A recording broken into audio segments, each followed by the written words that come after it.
ശബരിമല യുവതീ പ്രവേശന വിധിയിലെ പുനഃപരിശോധനാ ഹർജികളിൽ സുപ്രീം കോടതി വാദം കേൾക്കൽ ഏപ്രിൽ ആരംഭിക്കും. സംസ്ഥാന സർക്കാർ ഉൾപ്പെടെ കേസിലെ എല്ലാ കക്ഷികളും മാർച്ച് 14-നകം സുപ്രീം കോടതി നിലപാട് അറിയിക്കണം. ശബരിമല യുവതീ പ്രവേശന വിധി പുനഃപരിശോധിക്കണമെന്ന് കേന്ദ്രം ആവശ്യപ്പെട്ടു. വ്യക്തമായ നിലപാട് സംസ്ഥാന സർക്കാർ ഇന്ന് കോടതിയെ അറിയിച്ചില്ല. 9-അംഗ ഭരണഘടനാ ബെഞ്ചിന് മുൻപാകെയുള്ള ഹർജികളിൽ സീനിയർ അഭിഭാഷകൻ കെ പരമേശ്വരനെ സുപ്രീം കോടതി അമിക്കസ് ക്യൂറിയായി നിയമിച്ചു. ശബരിമല പുനഃപരിശോധനാ ഹർജികൾ ഉൾപ്പെടെയുള്ള വിഷയങ്ങൾ പരിഗണിക്കുന്ന സുപ്രീം കോടതിയുടെ 9-അംഗ ഭരണഘടനാ ബെഞ്ചിന് മുമ്പാകെയുള്ള വാദം കേൾക്കൽ ഏപ്രിൽ 7-ന് ആരംഭിക്കും. ഏപ്രിൽ 22-ന് വാദം പൂർത്തിയാകും.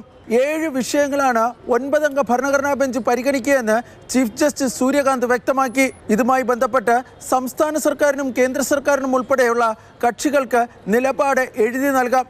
മാർച്ച് 14-നുള്ളിൽ നിലപാട് എഴുതി നൽകുവാനാണ് സുപ്രീം കോടതി നിർദ്ദേശിച്ചിരിക്കുന്നത്. നിലപാട് എഴുതി നൽകാൻ കൂടുതൽ സമയം വേണമെന്ന ആവശ്യം ചീഫ് ജസ്റ്റിസിന്റെ അധ്യക്ഷതയിലുള്ള ബെഞ്ച് തള്ളി. ഇനി എന്തെങ്കിലും മാറ്റം ഇനി ഉണ്ടാകുന്നുണ്ടെങ്കിൽ റിട്ടേൺ സബ്മിഷൻ വരുന്ന സമയത്ത് ആ മാറ്റം അവിടെ പ്രകടിപ്പിക്കേണ്ടതായിട്ടുണ്ട്. കാരണം എഴുതി നൽകുന്നതിൽ നിന്നും പിന്നീട് വ്യതിചലിക്കുവാൻ കഴിയില്ല. അപ്പം they will be bound by return submission. March 14-ന് മുമ്പ് ആ നിലപാട് ശക്തമായും വ്യക്തമായിട്ടും എടുക്കുവാൻ സർക്കാർ നിർബന്ധിതരാകും. ശബരിമലയിൽ യുവതീ പ്രവേശനം അനുവദിച്ചുകൊണ്ടുള്ള വിധി പുനഃപരിശോധിക്കേണ്ടതാണ് എന്ന് കേന്ദ്ര സർക്കാർ ഇന്ന് സുപ്രീം കോടതിയിൽ വ്യക്തമാക്കി. കേന്ദ്ര സർക്കാരിന് വേണ്ടി സോളിസിറ്റർ ജനറൽ തുഷാർ മേത്തയാണ് ഇക്കാര്യം അറിയിച്ചത്.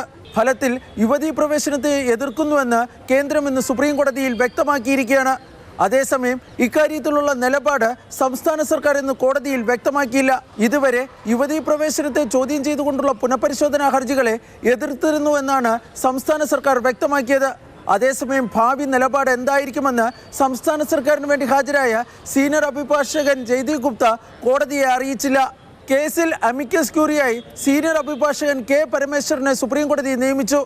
എറണാകുളം സ്വദേശിയായ കെ പരമേശ്വർ ഉത്തർപ്രദേശ് സർക്കാരിന്റെ അഡീഷണൽ അഡ്വക്കേറ്റ് ജനറൽ കൂടിയാണ്. കേസിലെ പുതിയ 9-അംഗ ഭരണഘടനാ ബെഞ്ച് രൂപീകരിച്ചുകൊണ്ടുള്ള വിജ്ഞാപനം സുപ്രീം കോടതി ചീഫ് ജസ്റ്റിസ് സൂര്യകാന്ത് വൈകാതെ നടത്തും. B Balagopal, Mathrubhumi news, Delhi.